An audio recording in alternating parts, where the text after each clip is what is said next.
Hi, today I thought I'd talk to you about the time I was called a martyr. And at the time, I was pretty offended by the comment, but I did think about it. And now, years later, that I'm in a much, much better state, I still reflect upon that comment and realize that indeed I was. I was always acting like, the victim, so to speak, the martyr, always doing for others, not feeling appreciated, and always overextending myself. That's what happens when you don't have boundaries. That's what happens when you don't have good assertive communication skills. You're constantly just doing a lot of things for other people, always putting yourself last. You don't let your needs known. Your wants, needs, and desires are put at the very bottom. And you don't ever let anybody know what they are, so no one knows. And again, that would be my fault for doing that. But when you're in the midst of such high anxiety, a lot of worry, a lot of despair, a lot of stress, things start happening, maybe start getting depressed. And I think, all those things were happening to me at one time. So I was always feeling like the martyr.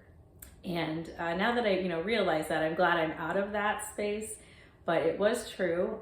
When you, again, are overwhelmed and, you feel a lot of responsibility, and you feel underappreciated and you're burning out. Of course, part of burnout is not having really healthy boundaries.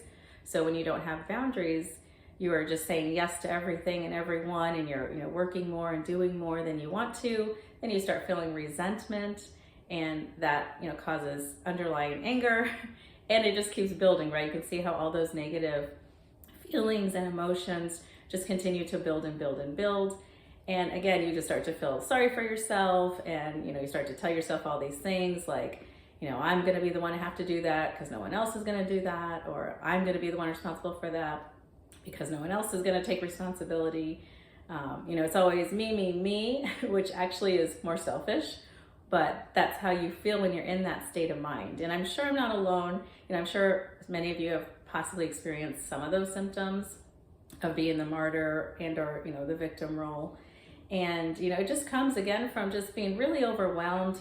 Nothing bad. I mean, we all go through it at different times, but for me to stay in that state and display that behavior and thoughts and things like that were definitely noticeable to other people. So anyways, I just bring it up and talk about it because it's real life. It's what happens. It definitely happened to me, and I was in that state for a really long time, probably years. And now I'm glad I'm completely out of that. I do a lot of self-care, as you know, and it's really turned my life around. It's changed my mindset.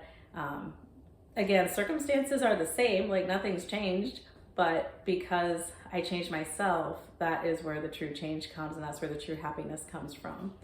So anyways, just wanted to share that with you. Hope you all having a great day. Talk to you soon.